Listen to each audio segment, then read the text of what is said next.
My previous two videos in the Byzantine Emperors series took a look at Leo V and Michael the Slav. Today I'd like to take a look at someone who was a prominent player in both of those previous emperors' lives, and that is none other than Michael II the Amorian.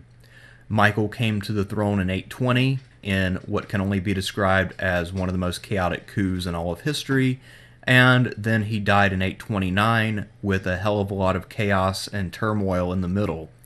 So today I'd like to take a deeper look at Michael's life as a whole, and in particular at his reign. I will not be covering the revolt of Thomas the Slav in any degree of detail here, simply because I've already done that in my video on Thomas the Slav. So if you'd like to learn more about that episode, which took up about a third of Michael's reign, I suggest that you watch the video dedicated solely to Thomas the Slav. So now for more Michael. The future Emperor Michael II was born in 770 CE in the city of Amorium in Phrygia, and it is that city of Amorium which gave Michael his name, Michael the Amorian, and also lended the name Amorian dynasty to his family once they had seized the throne. His family were theme soldiers who had served in the army in exchange for the rights to work a plot of land, so they were of lower or possibly middling status. I don't think they were at the bottom of the totem pole by any stretch of the imagination, but they certainly weren't aristocratic. Michael and his family also belonged to an obscure religious group called the Athenganoi sect, and so far as we can tell, based on the biased sources, this was a group which combined some Jewish rituals with Christian beliefs. Which ones it employed or didn't, I couldn't tell you. Michael, due to his relatively humble origins, was poorly educated, and he would later have a reputation for being boorish. He is also known as Michael the Stammerer and as Michael the Phrygian, but the typical usage is Michael the Amorian, and that's what we're going to stick with in this video.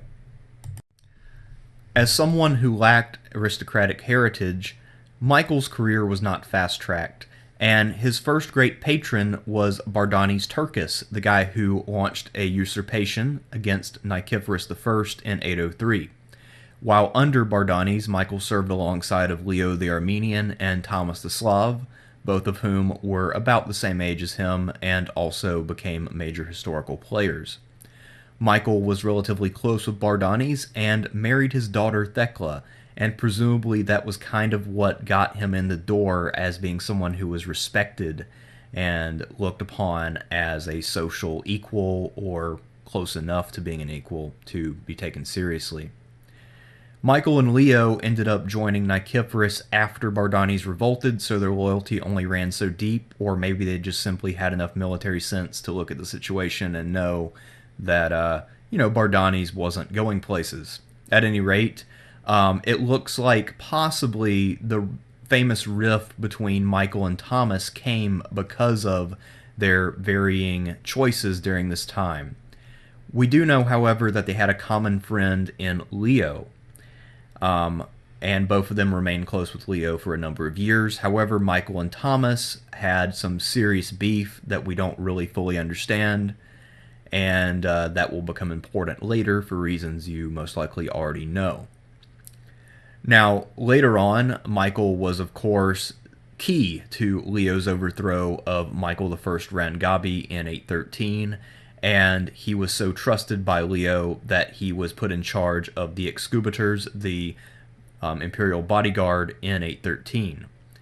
So at this point, 813, Michael has risen pretty high. He's about 43 years old, and he is one of the right-hand men of the new Emperor Leo V. So life is treating him pretty well.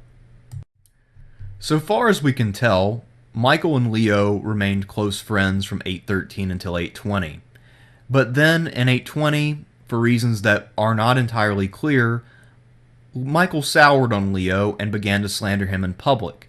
Most likely, Michael had conceived an ambition to become emperor and was trying to build up public support for his endeavor.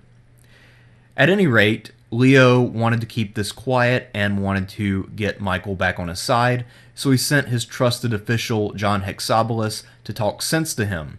However, John was unsuccessful, most likely because Michael was spreading the slander in order to build up support for his coming coup.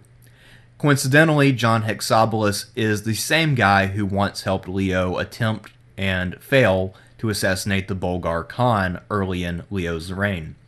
At any rate, on Christmas Eve of 820, Hexabolus managed to detect a coup led by Michael, and this led Leo to condemn Michael to death. However, because Leo needed clean hands to perform the Christmas sacraments the next day, he had no choice but to leave Michael imprisoned and delay the execution until after Christmas.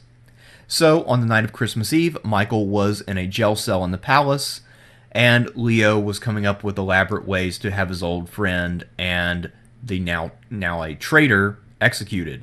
And if the sources are to be believed, then it appears that Leo's plan was something right out of an Austin Powers movie. He wanted to have Michael chained to an ape and thrown into the furnaces that were heating the baths of the palace. And presumably, once the ape had to deal with hot coal, he would go crazy and tear Michael limb for limb. I guess that's the plan. At any rate, pretty elaborate, fairly interesting, and this very well could have been the end of Michael had Leo been just a little bit more aware of the extent of the danger facing him. Whatever else we may say here about Michael, I think that it's safe to say that he is someone who clearly could inspire some degree of loyalty, since after he was arrested and while he was still in jail and incommunicado, his followers managed to act on their own accord and put him on the throne. So what happened is that his followers gathered together, they dressed themselves up as choir members, and then they infiltrated the Hagia Sophia. They slowly worked their way up to the altar, and while Leo V was doing some sacraments, they approached him and then drew their daggers and cut him down right in front of the public. On Christmas Day, no less. Then, the conspirators freed Michael and had him crowned by the Patriarch, who may or may not have been involved with the coup. And something that was a little bit less than tasteful for Byzantine aristocrats would be that Michael was still chained. Some of his chains were still attached and they had to be dragged along while he was being sworn in, because no one could find one of the keys that they needed to remove this chain. So, not the most auspicious start, but hey, I guess the coup technically did succeed, even though it nearly ended up with the beneficiary of the coup being thrown under a furnace with an ape. So, hey, I guess results are the most important thing. Perhaps it's appropriate that when Michael was sworn in to be emperor, he was wearing chains that no one could figure out how to remove, since that's kind of how he would rule. If you think about it, ruling without a clearly established sense of legitimacy is like ruling with a handicap, like having a chain or a weight attached. And it looks like his brazen seizure of power and then the undignified optics of the whole thing, being imprisoned, being sworn in with chains, killing someone on Christmas Day in a church on the altar, all of these things really damaged his reputation, and no one could take him seriously as a moral or upstanding citizen after this point. The other thing is, in general, when you have a ruler who doesn't have a very strongly established sense of legitimacy, this means that other aristocrats and other high-ranking generals will look at this person as being vulnerable and as being someone they could pick off and advance their own imperial claims against. Of course, the biggest challenge facing all usurpers, from Michael II to all the rest throughout pretty much all of history, and especially in Roman and Byzantine history, the big challenge is establishing that sense of legitimacy during and after the revolt and coup. And I guess we could say that because Michael succeeded in passing on the throne to his son, that he ultimately managed to clear that hurdle. But as we'll see, this was the defining challenge of his entire reign once he was on the throne. Within a few days of Michael seizing power, news arrived in the east, and Thomas the Slav decided to throw his hat into the ring and revolt, taking up the cause of Leo V, his old friend. We won't go into detail here since I've already made a whole video about Thomas's revolt. However, there are a couple things that are worth noting. One is that Michael II was definitely weaker than Thomas during this period of revolt, up until the time of Omertag's intervention. This is because Thomas controlled the eastern provinces, which had the majority of Byzantium's wealth and manpower, whereas Michael was limited to the Balkans, Constantinople, and the Aegean Sea. Michael ultimately was able to put an end to Thomas's revolt and restore full control of the empire by the spring of 824, and in one of his greatest achievements, he was able to reintegrate all of the former rebels into the empire, and presumably most of them did not revolt again, so that's actually a fairly decent achievement. So what was the cost of Thomas's revolt when all was said and done in the spring of 824? Most likely, the cost was that now Byzantium as a whole was weaker, and in particular, it was weaker in terms of its navy. So, most scholars agree that Thomas's revolt did a great deal of damage to the empire and helped to really fuel the military disasters during Michael's last years. And the main problem of Thomas's revolt in the long run is that in order to defend his throne, Michael II had to repulse Thomas's fleets. And the way that he did that was with Greek fire. So Thomas threw 2 fleets at Constantinople, and both of them were heavily defeated, which means that Byzantium might have lost something in the neighborhood of like half or 2/3 of its navy. And then it only had a couple years to recover and repair before Arab attacks began. So that's definitely not great. However, in addition to the naval losses incurred in this civil war, there also were other issues at play, and these were not strictly speaking Michael II's fault. And the major problem was that the last several emperors had mostly neglected the fleet, since there hadn't been a major Arab threat to Constantinople in several decades. So, the fleet itself was not nearly as large or well-trained or prepared as it should have been, and that really was something that would come back to haunt Michael. Before we look at the specific things that went wrong late in Michael's reign, I think that it's worthwhile to look at some general trends in the Arab world. And the biggest trend that really made itself felt at this time was the decentralization of the Abbasid Caliphate.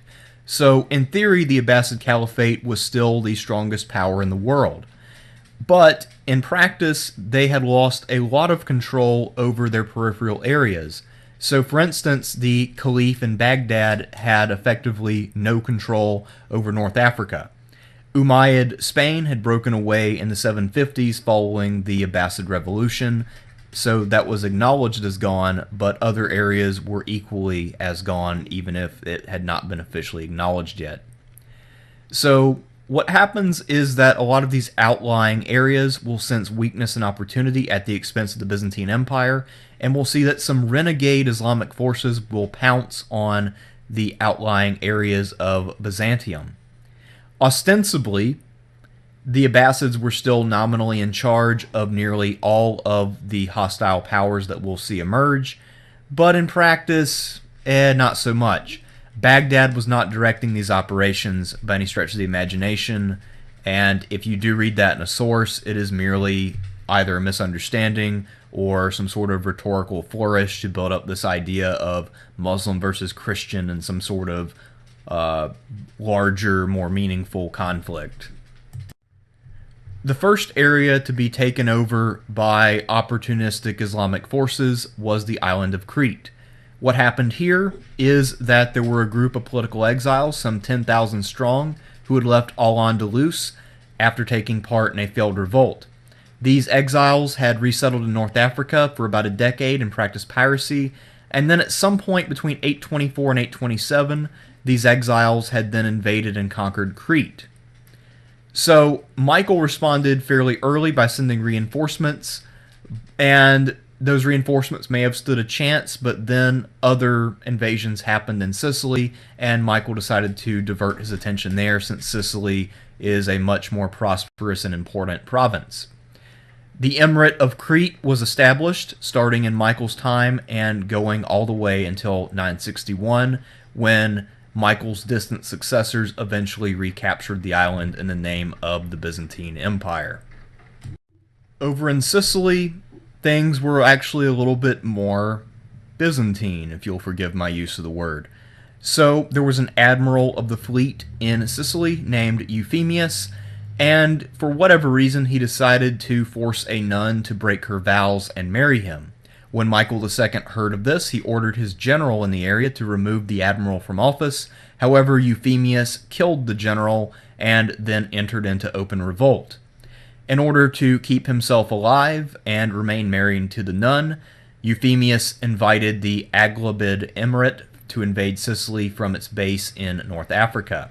The Aghlabid Emirate was yet another area which was effectively independent from the Abbasid Caliphate, although I think nominally they were still subjects. At any rate, the Aghlabids invaded. They won a major victory at Mazzaro on July 15, 827, and then they laid siege to Syracuse. However, disease broke out in the Aghlabid ranks, and that prevented a total conquest. This would then lead to a long-term stalemate between Byzantine and Arab forces that would rage all the way until 902. But in the longer term, Byzantine and Arab forces would fight each other in Italy, South Italy, and Sicily all the way up until 1091. So this weird little sequence of events here, which was so typical of something that would happen under someone like Michael II, set off a very strange chain of events. And I assume that it was after Mazzaro when Michael II was forced to pull a lot of forces from his expeditions to Crete and send them to Sicily instead.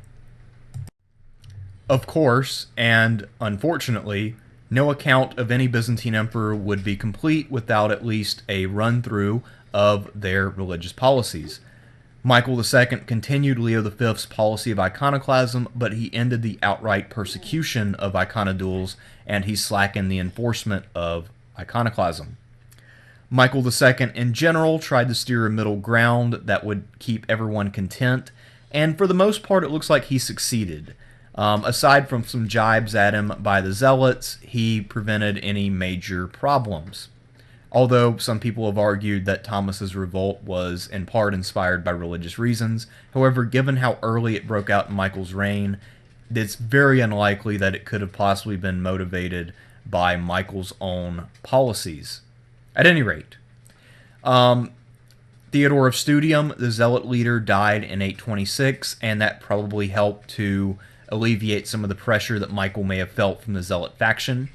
At the same time, he remarried after the death of Thecla, and he chose Constantine VI's daughter Euphrosyne as his new wife. And it's pretty obvious why he did that. There was still sort of a legend around Constantine VI, and he would, that would help to offset some of Thomas's appeal, since there are some rumors that Thomas claimed to be Constantine VI and took up that mantle to some degree. So maybe this would give Michael more legitimacy by marrying into the daughter of someone who represented a well-established dynasty from the past. But there was a major problem with Euphrosyne, and that was because she was a nun, so this created a lot of complaints from the ecclesiastical community, but at any rate, he seems to have gotten away with it. Michael's achievements are pretty modest, yet they still need to be reckoned. First of all, he managed to maintain peace with Omertag's Bulgar Khanate and the Abbasid Caliphate under Mamun. And that is actually a significant thing, since both of those were major powers, and a war with either one of them would have been very costly. So, that's bigger than it sounds at first blush. Another thing that he managed to do is, after dealing with Thomas's revolt, he managed to pardon and reintegrate all of Thomas's former followers, and that put an end to any more revolts against him. So that was a pretty big achievement as well, even if, a lot of the problem was created in the first place by how he seized power in a way that ensured he had no legitimacy.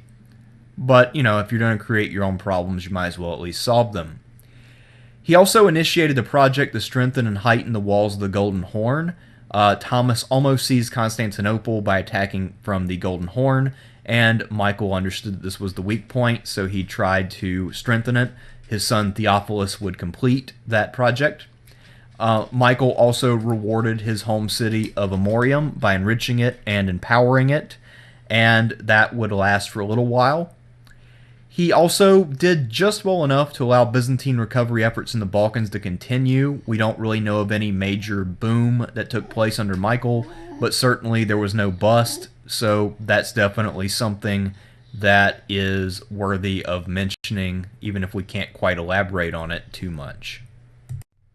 Although Michael was a somewhat interesting man who lived in very interesting times, his legacy was a modest one. He came to power under absolutely absurd circumstances, but he still managed to establish a dynasty with legitimacy. How exactly he did that is anyone's guess, but he did. His son was fully accepted as emperor, his son Theophilus pictured here. At the end of the day, it's hard to conclude that Michael II was anything other than a mere placeholder for his son, his grandson, and the Macedonian dynasty that would come on the scene later. Hello everybody, Thersites the Historian here. Today I would like to take a look at the life and times of the Byzantine Emperor Theophilus. Theophilus reigned between 829 and 842. He was young, charismatic, well-liked, and after his untimely and early death, he was someone who was the subject of quite a bit of legend making and storytelling. He was not forgotten in the chronicles, and his popularity continued for quite some time. Today I'd like to explore the man, the myth, and the legend that is Theophilus. And I think what we'll see is that he's someone whose reputation outstripped his actual accomplishments, but he was still someone who was deeply respected in his own time and afterwards, which is why I think that he is the closest thing that the Byzantine Empire had to a John F. Kennedy. So without any further ado, let's look at Theophilus in greater detail. At the time of his death in 842, Theophilus was 38 years old, which means that he must have been born in or around the year 804 CE. His father was the future Emperor Michael II the Amorian. At this time, Michael was nowhere near the throne, and he was probably involved with the usurpation of Bardani's Turkis, which of course failed.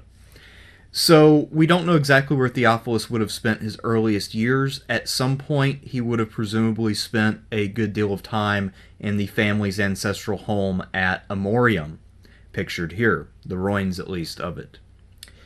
Later, when his father became emperor, Theophilus had John the Grammarian as a tutor. John was someone who was one of the key scholars of his day, and he would later go on to be an advisor and functionary for Theophilus when Theophilus eventually became emperor.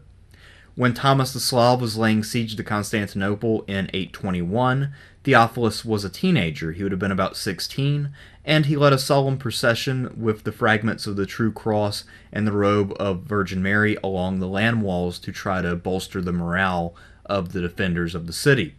Most likely, he was selected to accompany these holy relics because his father was somewhat sullied by the fact that he had presided over murdering his predecessor on the altar at Christmas.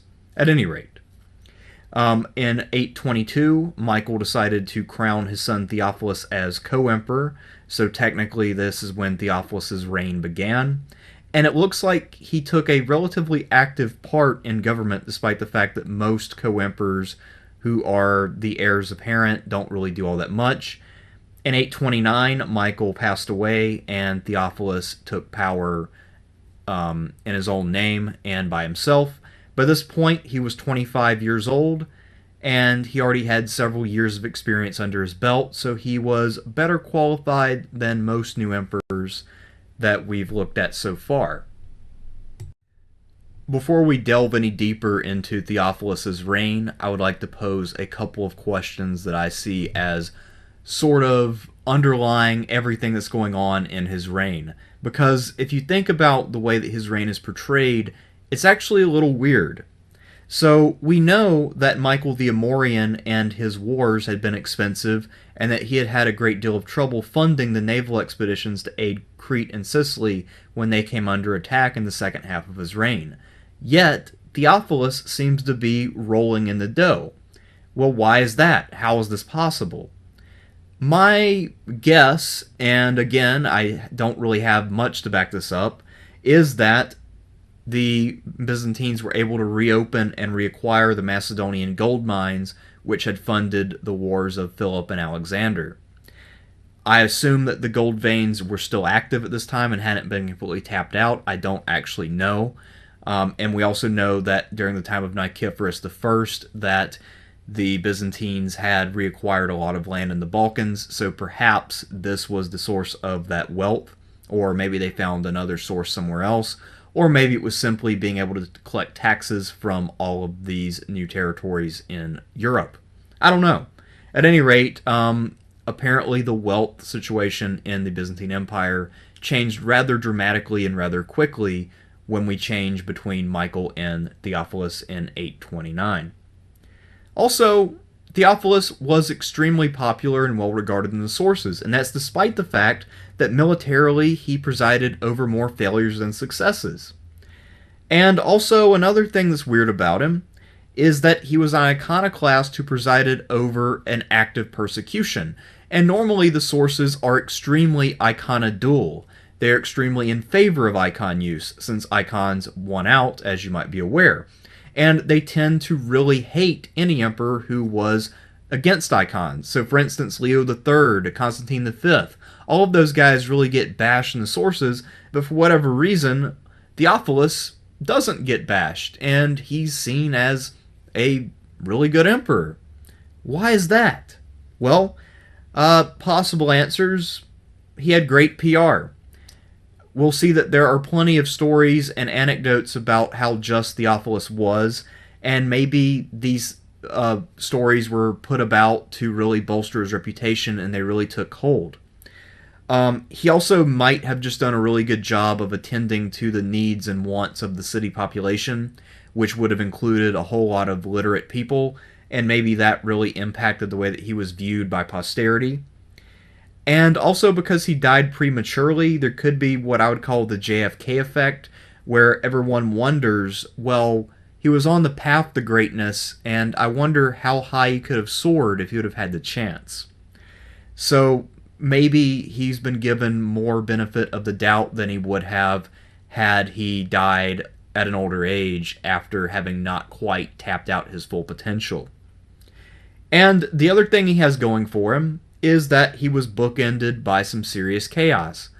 His father came to power under some really unsavory circumstances, fought a brutal civil war, and then lost some of the empire's outlying possessions to Muslim renegades. Theophilus didn't preside over anything quite that embarrassing. And if we look at the reign of his son and successor, that was also something of a shit show, at least once he came of age. So, by comparison, Theophilus looks kind of good. And maybe between those factors, this is why Theophilus became such a legend. Theophilus was quite a bit different than other Byzantine emperors who came before him and most of the ones who came after him, and I think that we have to be aware of that before we try to look at the events of his reign. Theophilus was an Arabophile. He was fascinated with Arab culture from a young age, and one of the people he modeled himself after in a conscious fashion was actually the late Abbasid Caliph Harun al-Rashid, who had died when Theophilus was just a boy. Theophilus also picked up the habit of wandering the city dressed as a poor man, something that Harun al-Rashid supposedly did, and he would do this in order to really keep the pulse of the city and judge the public mood. This is something that is often attested with a lot of popular rulers, so it's not a completely unique thing, but it's also something that is not all that typical. When he would travel to church every week, Theophilus made the time to take a circuitous route in order to allow citizens to approach him. So he'd take a really roundabout way around the city, cover most of the streets, and this would give citizens more chances to approach him with any problems that they might have. And he apparently was very willing to listen to those problems, and he had a reputation for addressing problems that were legitimate. While he received training in military affairs and showed flashes of ability, he was never more than just competent. So he sometimes has drawn comparisons with Heraclius, but he never showed anything like Heraclius's judgment or grit or ability to take a huge risk and make it pay off. So we shouldn't get too carried away by the fact that he triumphed twice, since, of course, Byzantine emperors could award themselves their own triumphs. Another chief characteristic of Theophilus, which may have stemmed from his love of the Abbasid court and a lot of their rituals, is that he was really in love with opulence and spectacle. And perhaps it was the grandeur of his spectacle, the way that he presented himself as magnificent, which really took hold of the public imagination and helped to build up the legend of Theophilus. So, without any further ado, now that we kind of have a grip on who we're dealing with and the questions that underlie his entire reign, let's now jump in and talk about what happened. When he ascended to the sole rulership of Byzantium, Theophilus was 25 and a bachelor. So one of his first priorities was to find a wife and to sire heirs to continue on the empire after he was dead. And to that end, his stepmother, the Empress Dowager Euphrosyne, decided to hold a bride show, which is something that her own grandmother, the Empress Irene, had more or less invented. And this bride show was held in May of 830. Of all the bride shows that we hear about, this is probably the most famous and best attested, or at least one of. One of the contestants, ultimately unsuccessful, was a female poet named Cassia. And she was supposedly extremely beautiful, and later went on to become a saint in the Orthodox tradition. Apparently, Theophilus said something to her, and her reply was wittier than what he had said. It intimidated him a bit, and he ended up choosing someone else. Then again, the account was written by the church, and they always have to make all of their saints superhuman in some way, intimidating, beautiful beyond belief, etc. So how true the story is an open question. At any rate, though, Cassia went on to become a nun and a church poet, and a lot of her verses, or at least some of them, are still in use in Byzantine liturgy. The winner of the bride show was Theodora, and she would be both the empress of Theophilus and the mother and regent of the future Michael III. Another move from the earliest days of Theophilus's reign was when he sent a diplomatic mission to the Abbasid Caliphate to meet with Caliph Mamun, the son of his hero al-Rashid. This mission was led by John the Grammarian and carried all kinds of artistic treasures from Byzantium and 36,000 gold pieces that John was instructed to distribute. I guess in theory, the reason for having so much gold would be to bribe all the officials you would need to get on your side to get a peace agreed to, and to suitably impress the Abbasids that Byzantium was mighty and not to be trifled with. At any rate, John also pulled off a little bit of a ruse where some of the treasures that he had were stolen, meaning he probably just left them in plain sight and let some officials walk off with them, just reported them stolen, pretended he didn't know who did it, and then was able to miraculously reproduce exact copies of those same treasures, which again would have been impressive and shown that the Byzantines were organized, well-led, extraordinarily wealthy, and not to be trifled with. The goal of this mission was to avoid war with the Abbasids and maybe even recruit them as allies in the war against the renegade Muslims who had seized Crete and Sicily. However, as we'll see, this mission was ultimately not successful, and Theophilus would soon find himself at war with the Abbasid Caliphate. When John the Grammarian's mission did not succeed in convincing the Abbasids of Theophilus' point of view, Theophilus resorted to arms, and apparently did so pretty quickly. He invaded the Abbasid Caliphate twice, both in 830 and in 831. In 830, he sacked the city of Zapetra, and then in 831, he attacked Cilicia, which was held by a breakaway group of Muslims who were not directly responsible to the Abbasid Caliphate. He carried away quite a bit of loot from that campaign, and by the time he reached summer, he judged the campaign to be over, and he judged himself worthy of celebrating a triumph for his great achievements. So he decided to do that, and he amassed all of the spoils he had taken and began to march toward Constantinople. Luckily, we have a pretty full description of what occurred at this triumph. Theophilus and his family met for about 10 days on the eastern banks of the Bosporus while they were waiting for all of their spoils to arrive and build up an impressive display. So I guess he would have had some time to catch up with his family. And then they crossed over into Europe and they entered the Golden Gate to the west of the city. Theophilus was seated on a white charger with a jeweled harness. He had his crown, his scepter, his gold tunic, and he was accompanied by his son-in-law, Caesar Alexius, who was similarly attired. Interestingly enough, Caesar Alexius, I don't believe, shows up at any other point in the historical record, so he is a surprisingly minor character.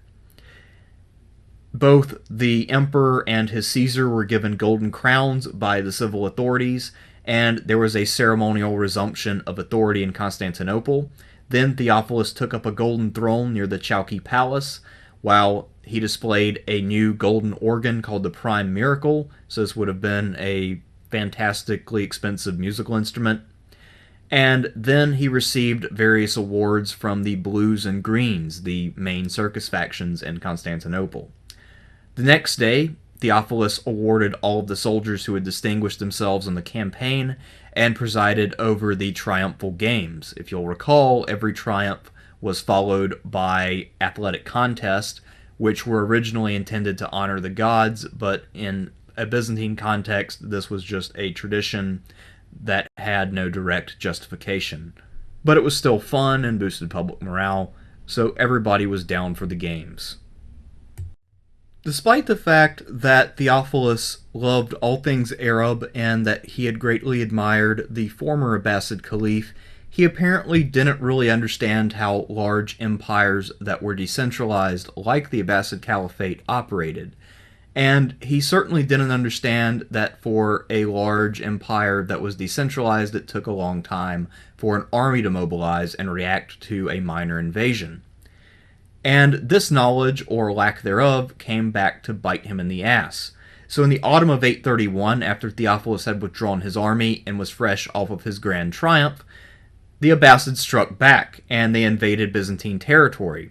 Since Theophilus was in no way prepared for this invasion, he lost several key frontier fortresses in a very short amount of time. Theophilus panicked, and he was forced to beg for peace. He offered 100,000 gold dinars and the return of 7,000 prisoners that he had taken in exchange for the lost fortresses and a 5-year truce. However, the offer was rejected. As you might imagine, Mamun was pretty pissed off about what Theophilus had done previously, and also, he was winning. Why would he give up now? Theophilus was clearly in a bad spot if he went from celebrating a triumph to begging for peace. So Mamun decided to keep fighting. In early 832, Mamun's forces were able to capture the northern end of the Cilician Gates, and more or less had an open path to the Byzantine heartland. Theophilus probably once again was trying to negotiate, but at this point he would have been on the spot with his army, and he would have been actively campaigning. Mamun, however, was bent on winning a total victory that would eclipse anything that his father Al-Rashid had accomplished.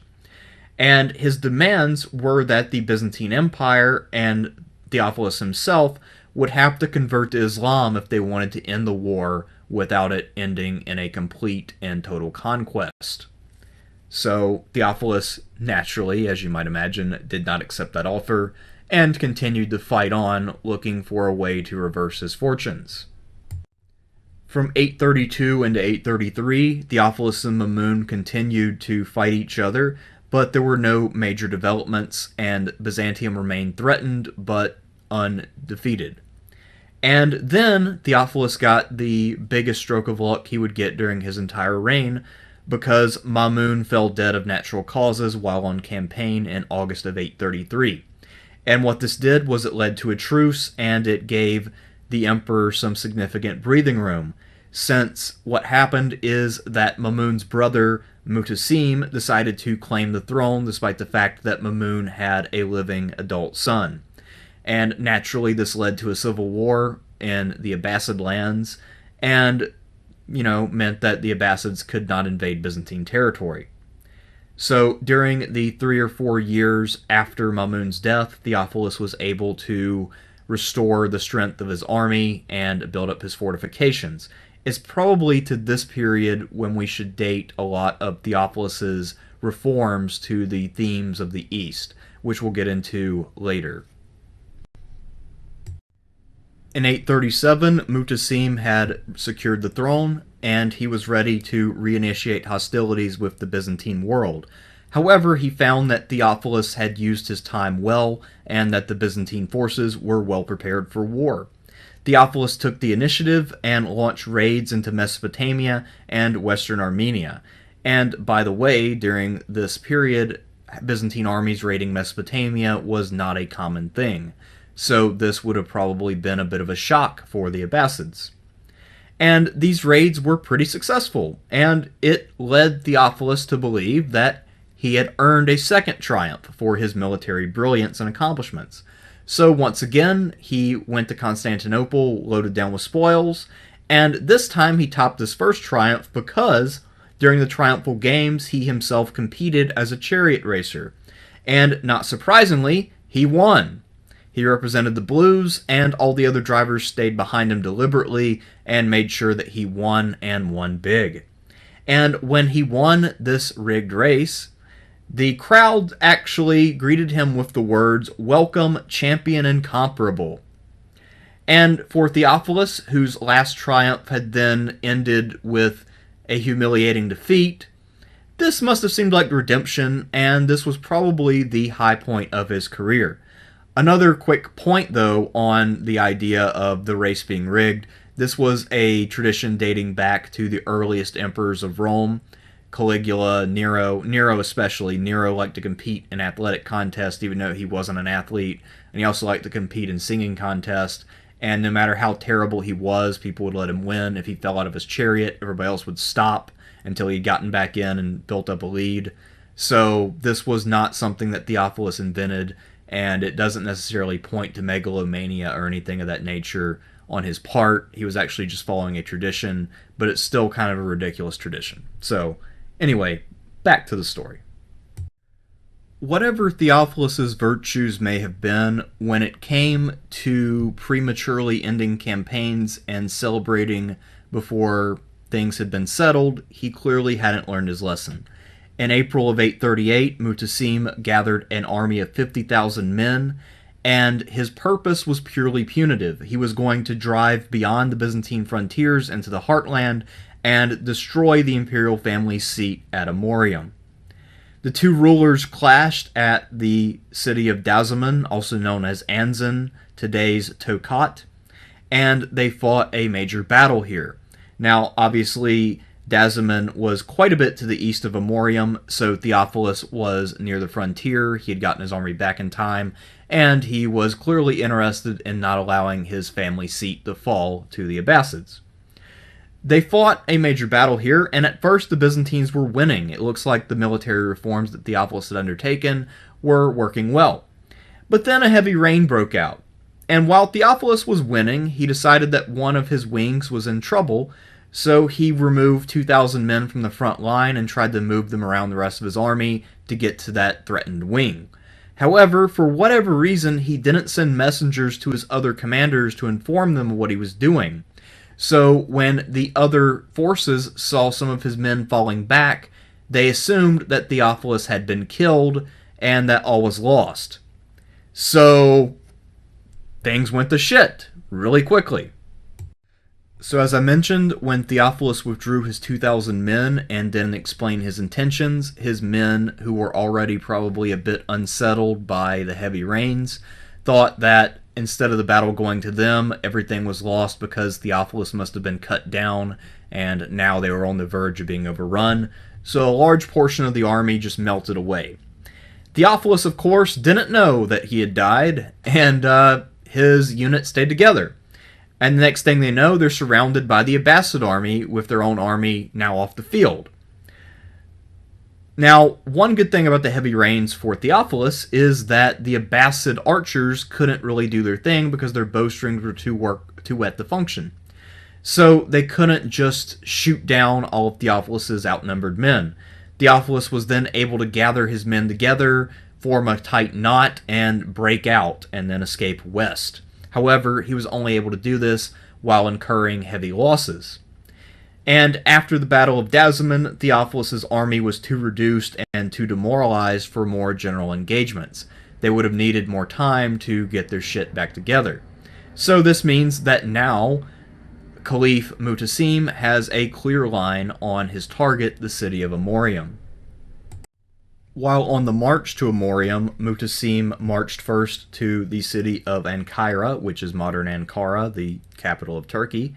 And that city, which was also pretty important, surrendered after a few days. They weren't expecting to be under siege. They weren't on the frontier. And, they weren't expecting Theophilus' army to randomly panic during a rainstorm. And who can blame them? That's sort of something that'd be hard to predict. Anyway, then Mutasim marched on to Amorium. Now, it was well known that this was his intention, and the city thought that it was prepared. The residents were ready to fight it out, and they knew that because it was his ancestral home, that Theophilus would get the army back together and march to their rescue. So everyone was ready for what was going to happen, and there was even a possibility that if the siege didn't work very well, that Theophilus might be able to catch Mutasim napping and return the favor from Dasamon. But, unfortunately, this is where Theophilus gets his worst stroke of luck in his regime. So, there was a section of the city wall that was in disrepair. And, a lot of the defenders didn't seem to be aware of it, and certainly the Caliph couldn't have known about it, except that there was a converted Muslim resident of Amorium who spoke with the Caliph and told Mutasim all about it. So Mutasim decided to concentrate his catapults on that section of the wall that created a breach. There was a very fierce battle inside of the walls. Ultimately, the Abbasids were victorious, and they burned most of the town's surviving residents in a church where they had taken refuge. So Amorium was almost literally wiped off the map. All but 42 people in the city died. And you might be asking, how do we know the precise number of people who survived? How do we know that it was exactly 42? Well, because these 42 people ended up becoming rather famous. They are known as the 42 Martyrs of Amorium. So these 42 people were relocated to Samaria, and they resided there in captivity for 7 years. On March 6, 845, these 42 Amorians were given the choice to convert to Islam or die, and all of them chose to die. And for this action, for becoming martyrs, these 42 people are still honored by the Greek Orthodox Church to this day. As you might imagine, for Theophilus and all of the powers that be in the Byzantine world, the fall of Amorium was a shock. It was unexpected, and it really shouldn't have happened. Not to mention that the brutality of it was also not anticipated. So this meant that Theophilus decided to change up his strategy accordingly. So one thing that he did was immediately open negotiations with Emperor Louis the Pious in the west to begin launching coordinated attacks on Arab holdings. The idea that Theophilus had was to allow Louis to hit Sicily while he sent forces to reclaim Crete and continued to fight it out in Asia Minor, as the Byzantines had been doing for a couple centuries. And apparently Theophilus also envisioned that the two forces could link up and then push into Egypt. Many people have called this the precursor to the Crusades, that maybe what Theophilus had in mind was something not unlike the Crusades, a Christian versus Muslim war. At any rate, it's not clear if that was the rhetoric behind it or if his motives were more strategic or exactly what went into the thinking. We do know, however, that Theophilus intended for this alliance to be sealed by a union of Theophilus' daughter and Louis's grandson. The negotiations opened in June of 839, and they continued for 4 years, until they were canceled and both rulers had perished. And this is a picture of Louis the Pious where he looks like Butthead. Anyway, Theophilus also tried unsuccessfully to appeal to the newly recognized Venetian Republic for help, and they also were unwilling or unable to contribute much meaningful help. You would think that after his great victory in 838 at Dazaman and then at Amorium, that Mutassim would be eager to follow up these campaigns with more deep strikes into Byzantine territory. However, he apparently was preoccupied elsewhere, or else was willing and able to rest on his laurels. At any rate, by early 842, Mutassim decided to revive an old tactic of the Caliphate and launch a naval expedition directly against the Byzantine capital at Constantinople. And for this task, he amassed 400 ships in Syria and sent them off. Unfortunately for Mutassim, his sailors would meet the fate of so many other galley top-heavy fleets. And that fate is to be completely destroyed by a freak storm. So of the 400 ships that were dispatched, 7 of them survived, and the rest were smashed somewhere, probably still in Abbasid territory.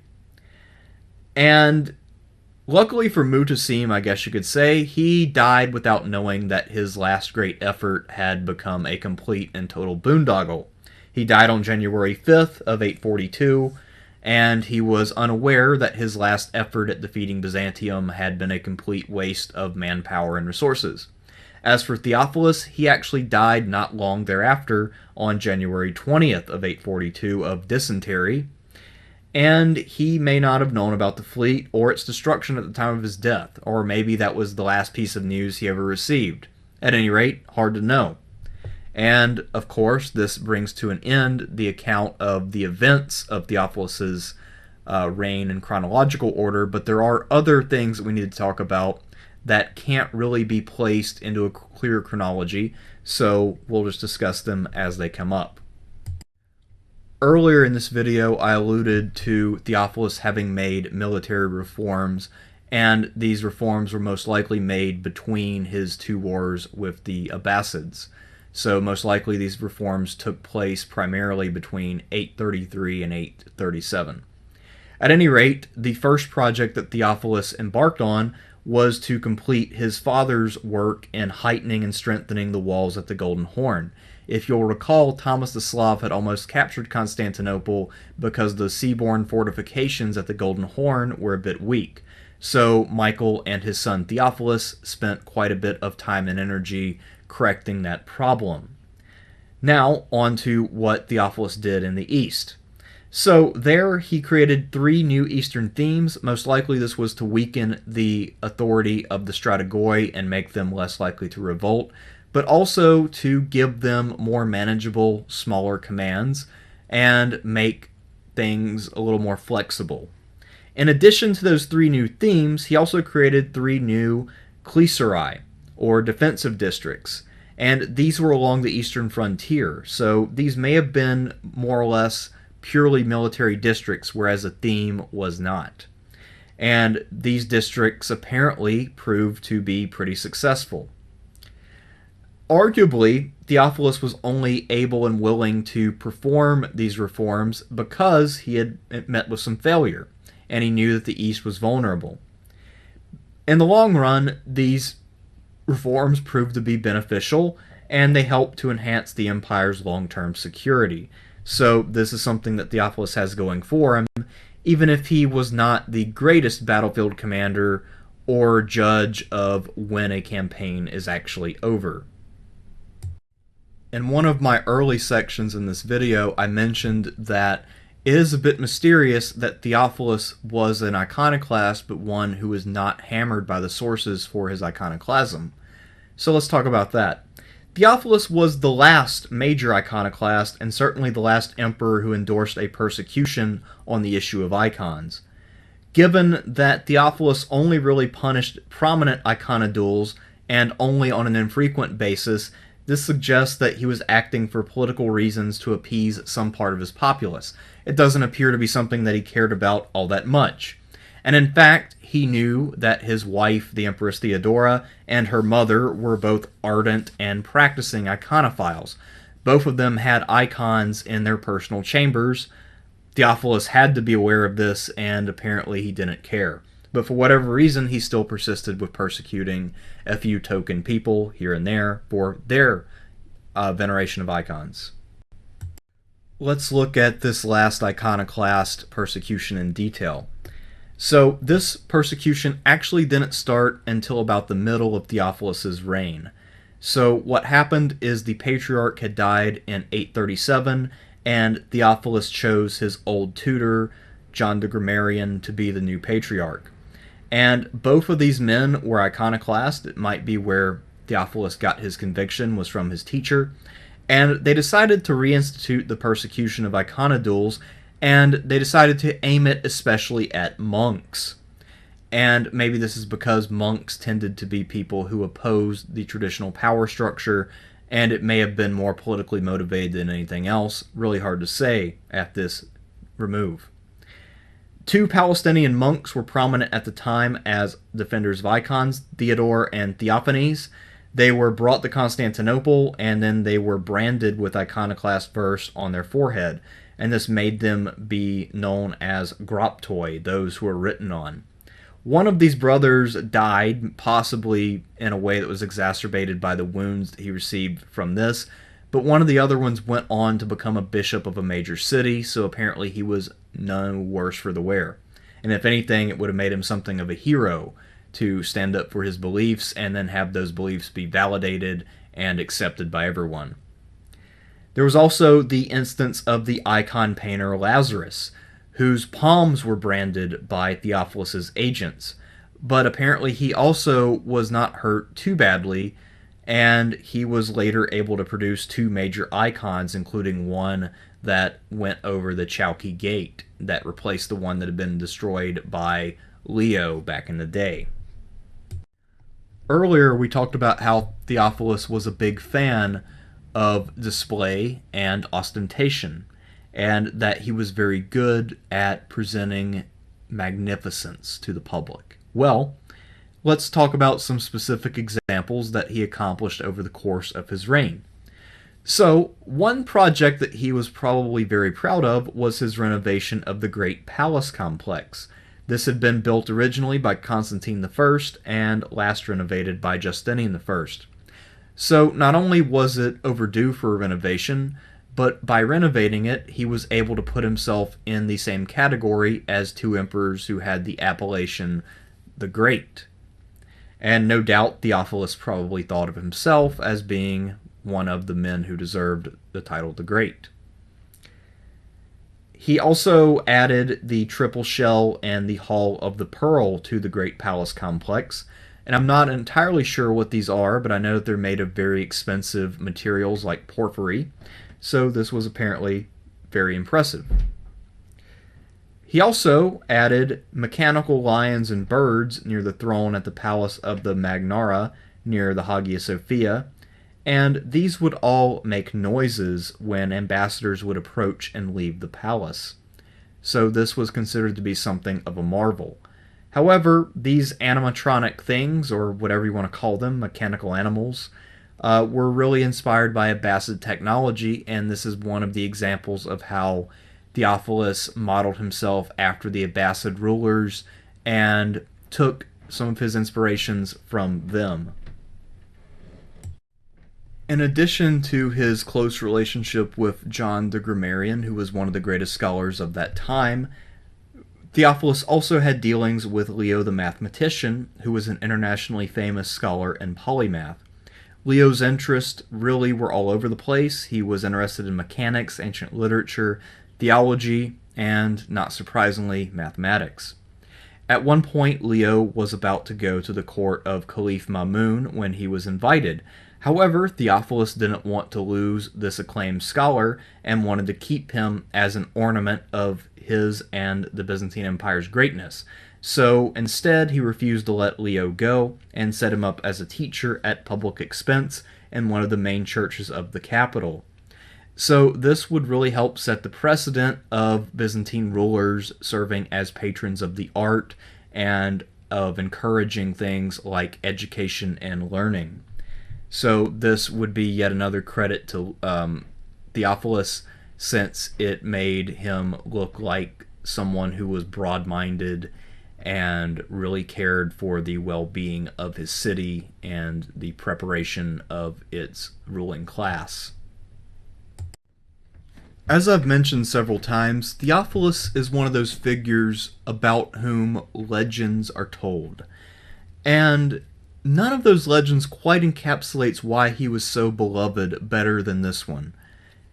This time, he was a defender of a common person against someone who was not only powerful, but closely connected with himself.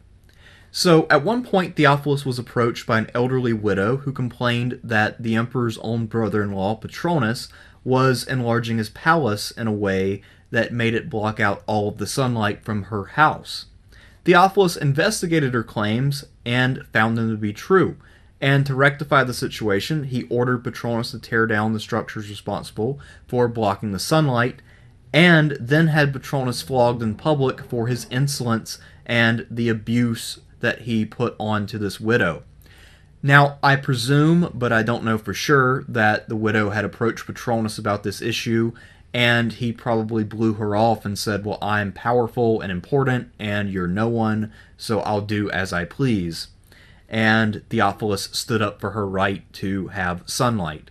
So, something like that, if it's true, would really make someone like Theophilus very popular, because it would mean that he is consistent and someone who stands for justice. And if so, we can see why people mourned his death for so many years, and why so many citizens who had either lived through his reign or else had heard about him from their parents or grandparents would have really wondered how great it would be to live under someone like Theophilus again. On January 20th, 842, Theophilus died at the age of 38 of dysentery. This left the empire in the hands of his 3-year-old son, Michael III, and his widow, Theodora. Theophilus is hard to assess as an emperor because a lot of what we know about him is more the legend than the man. We know also that it looks like his legend was embellished a fair amount after his death, and that he became something of a folk hero and a rallying cry. His military reforms were legitimate, and they definitely served to benefit the empire in the East to some extent. One thing that's interesting about Theophilus is that his perceived greatness and untapped potential make him quite a bit like the Byzantine equivalent of JFK, as I've commented before. He's someone who has this aura about him, and while he did have some legitimate achievements, it's mostly just the idea that he was someone who was capable of achieving things, rather than that he had a laundry list of accomplishments. I would say that he is separated from the ranks of the truly great emperors mostly because he really didn't have the ability to judge when campaigns were over or when enemies were sufficiently beaten. He made the same mistake twice against the same enemy, and that was a pretty grievous error in judgment.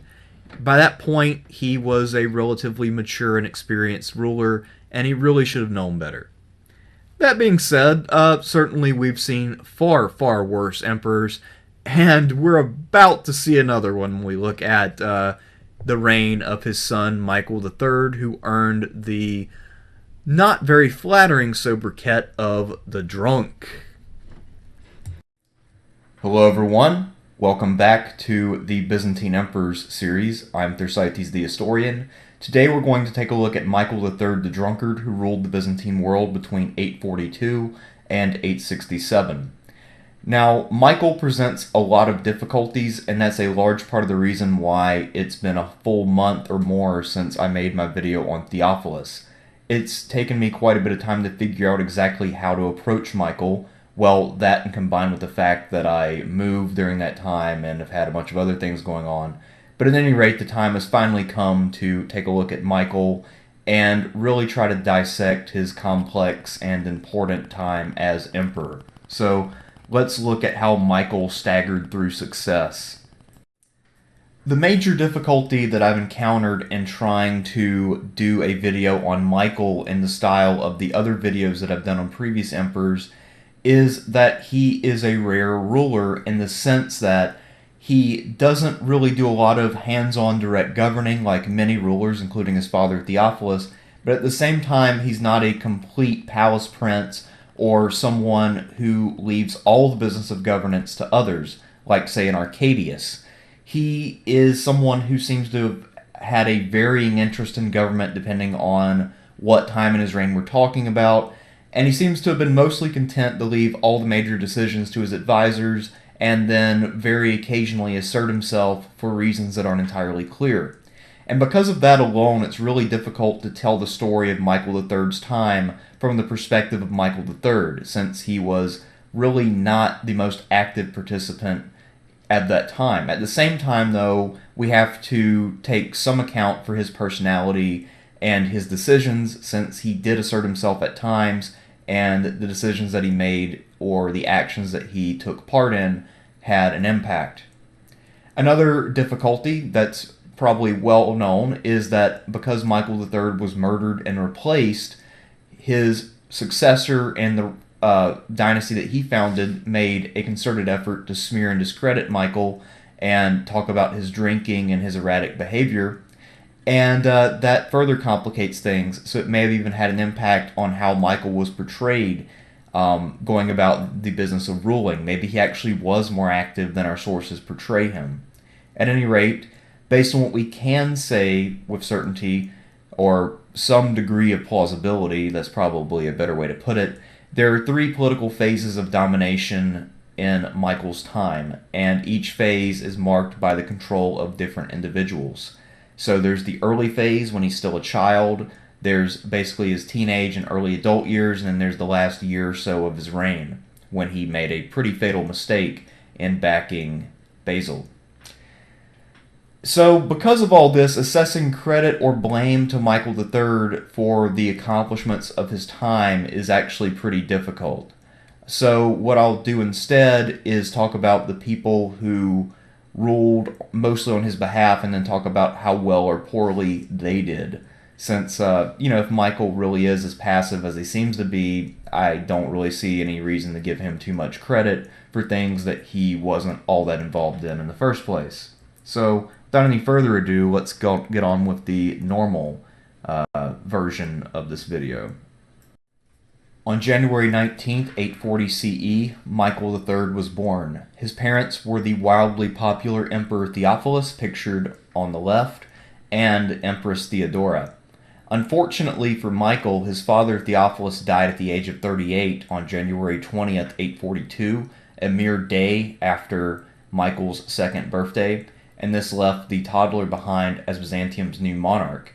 Due to the source biases that I mentioned earlier, it's very difficult to tell how much of the descriptions of Michael's drinking problems are exaggerated, or if he really drank as heavily as is implied, or whether he was actually just a really weak person and the accusation of alcoholism was just kind of foisted upon him to make him seem more dangerous and less sympathetic than he otherwise would. But at any rate, he grew up as a child emperor, and he was used as a political football, and that combined with the weight of being expected to live up to the expectations of the dead and now sort of venerated Theophilus would have really possibly driven a weak person to either drink or to shrink from the challenge. And in Michael's case, it's pretty probable that both of these things apply to some measure, although I imagine that his drinking problems were a bit exaggerated. We also know that he was able to participate in campaigns and do a lot of other things, so he probably was not a completely lost alcoholic the way that some people have assumed. Anytime you have a child emperor, the first order of business is to establish a council of regency, and this council was formed of the Empress Theodora, Theodora's brothers Bardas and Patronos, the eunuch Theoctistus, and the magister Sergius Nikiatides, and they would be the ruling council for the child emperor during the first year or so of his reign, which started early in 842, as I mentioned above. Early on, though, Theodora and Theoctistus managed to outflank Bardas and Patronos for influence, and this would create a lingering resentment that Bardas and Patronos would never forget, and that they would eventually avenge. In the early years of Michael's reign, the trend was for Theodora to keep personal control of Michael, who was a child up until the mid 850s, and for Theoctistus to be the first in government, where he would do everything from lead armies to direct the bureaucracy. If you will recall my previous videos on Michael II and Theophilus, the Amorian emperors had always been iconoclast. However, they weren't super dedicated to the cause, or so it seems, but Theodora was always an iconophile. So after her husband Theophilus died, Theodora went about spreading the story that her husband had denounced iconoclasm on his deathbed, and her first priority was to restore the icons. John the Grammarian was still the patriarch, and he was an iconoclast, so Theodora did what she had to do to force his resignation and then replaced him with the more reliable Methodius in 843. From what I understand, Methodius was someone who had actually been persecuted by the iconoclast, and he was someone who, despite that experience, was still pretty moderate when it came to going after the iconoclast for retribution. So he seemed like a perfect reconciliation candidate. He was also an elderly man who had a reputation for being upright. So he was someone who checked a lot of boxes for a lot of people. Also, keep in mind his advanced age meant that even people who weren't satisfied with him could at least take solace in the fact that they wouldn't be burdened with his presence in the patriarchy for all that long. So Methodius became patriarch, and then they held a church council with Theodora holding the baby Michael, as you see here, and they restored the icons. This event would be celebrated for basically the rest of Byzantine history. Theodora would become a saint, and this portrayal of the event actually dates to the last century or so of Byzantine history, so about the 14th century. And so this is something that gave Michael some claim to fame, even though he had almost nothing to do with it. By the time that Theodora ended the iconoclasm debate for good, that debate had been going on for about 130 or so years. And you might think that the end of that debate would lead to a great deal of peace within the Byzantine Church. However, that's not quite what ended up happening. Byzantine theology moved on to other topics and controversies, some of which we'll touch upon here.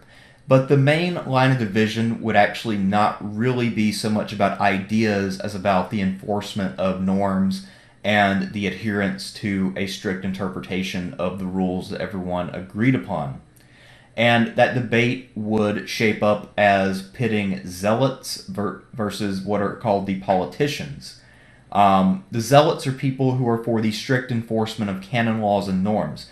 So basically, if a Byzantine ruler were to approach a zealot and talk about getting divorced, the zealot would say, no, that is not permitted. But if they were to approach a politician, that person would say, well, I will grant you that it is not a good idea to do divorce. However, it is for the betterment of the empire if your new bride will be able to bear children and then pass the throne on more smoothly. Or another example would be the zealot would say that someone who needs to become patriarch should be someone who has spent their entire life in the church and has risen through the ranks. Whereas a politician would say, I'm okay with the idea of a learned layman becoming the patriarch if that is pleasing to the emperor, and we can arrange for a really truncated schedule of promotion for that person. So within a few weeks' time, this person can go from a layman to a high-ranking bishop and then be eligible to serve as patriarch. So that was a major debate, and as I mentioned, it's basically just a matter of strictness. So it might sound fairly minor, but you can imagine that for people who have dedicated their lives to something like religious norms and religious observance, that these debates would be extremely meaningful. In 847, as expected, the elderly Methodius died, and the new patriarch would be Ignatius. And we'll talk more about Ignatius, but he was a zealot, and he would butt heads with some of Michael's people. Ignatius, of course, was actually born as Nicetas, and he was a son of the late Emperor Michael I Rangabi, who ruled from 811 to 813. So he's an interesting fellow. And another fun note about Ignatius is that despite the fact that Michael III's reign will end with Ignatius out of office, his career actually wasn't over. After she succeeded in restoring the icons once and for all, Theodora's prestige reached a new peak, and she was able to use that prestige to really promote Theoctistus, her chief ally. This meant that Michael's uncles, Bardas and Petronas, saw themselves more or less excluded from the regency. Some people actually think that they were Theophilus's brothers rather than Theodora's, and that part of the reason why their prestige sank at this point is because they had been lifelong iconoclasts, and despite the fact that members of the Amorian dynasty had been specifically excluded from any kind of punishment due to their iconoclasm during the recent settlement, it would still have affected their prestige and made them take a backseat role. At any rate, regardless of whose brothers they were, Bardas and Petronas still managed to remain prominent in military affairs. We know that both of them were accomplished generals in their own right. And what will happen is that over time, over the next decade plus, Bardas and Petronas will get closer to their nephew Michael III, but Theodora and Theoctistus will continue to run the show and make all of the major decisions for the government. And during their time, which stretches from 842 to 855, both civil and military affairs proceed smoothly, and it will be a time of good government, all things considered. If you'll recall, Theophilus oversaw Byzantium retaking the military initiative, and normally when you don't have a strong ruler on the throne, that initiative would be lost even if other factors line up for you. Fortunately, Michael's regents were all very competent people, and they were able to keep the momentum going. Byzantine forces were also able to seize the initiative in the Mediterranean, which implies a naval buildup, and the only way to get a naval buildup is to spend a lot of money, which means that the economic performance of the empire must have continued to go well.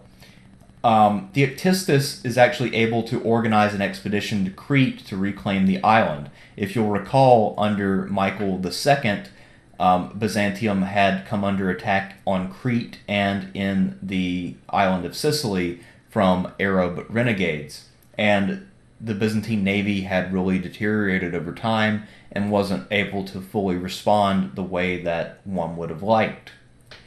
Theoctistus' expedition was actually pretty successful, and after he withdrew, however, the Arabs on the island continued to fight back, and eventually within a few years the reconquest fell apart. But Theoctistus had other concerns nearer to home, and he was unable to complete what may have turned out to be the complete reconquest of Crete. Later on, the strength of the Byzantine fleet was exhibited when the eunuch Damianus was able to lead a fleet to Egypt and burn the city of Damietta. So Byzantium was back, at least on the seas, and this is an important thing. It also means that it will be very difficult for further predatory raids and conquest of other islands Byzantium holds. However, it was somewhat disappointing, and it is a blight on Theoctistus' record that he was unable to fully recapture Crete given the size and scope of his expedition.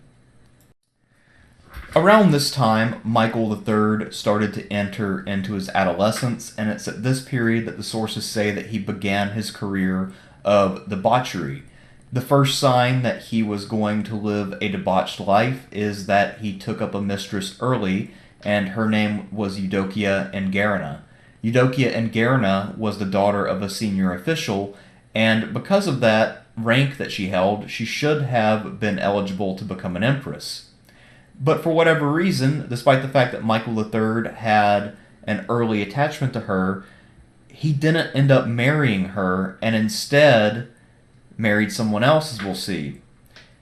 It's also possible that this relationship didn't occur until later, or that the relationship was made up by someone else or misrepresented. It's not clear. Like I said, when it comes to Michael III, there has been quite a bit of distortion that has been done to his record. However, Eudokia Ingarina would one day become empress. She just wouldn't be an empress for Michael III. And interestingly enough, though, despite the fact that she would not be Michael's empress, she would be an empress precisely because of Michael. But we'll get into that when it happens. In the Byzantine world, someone could rule in his own name as young as about 15 years old, and Michael turned 15 in 855. Theodora was probably of the opinion that she could extend her own rule and keep Michael under her thumb a little longer if she gave him a bride and kept him out of trouble.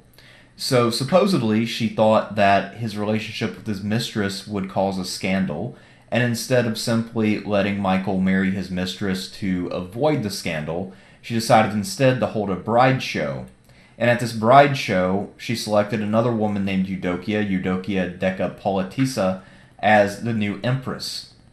However, it appears that Michael was never really all that into this Eudokia, and that he always had a thing for the other Eudokia Ingarina. It's not clear if his affair with Eudokia Ingarina continued from this point forward. However, since he was an emperor, he could have made that happen very easily. And some scholars have also speculated that it was this incident where Theodora intervened in her son's love life and prevented him from marrying the woman that he loved that ultimately turned him against her and made him look more toward his uncles as a source of support. But at any rate, it's hard to say for sure, and it's also worth noting that many emperors who grew up under the regency of their mothers would clash with their mothers for control of the empire once they reached manhood. So this is not a conflict which needs a specific cause. The greater cause is probably more that as he was achieving manhood, he was still being held back and treated like a child, and that was probably the chief source of resentment for him. The period of Michael III's reign that was dominated by Theodora and Theoctistus has one other feature that is less than savory, and that is the way that the administration treated the Paulicans.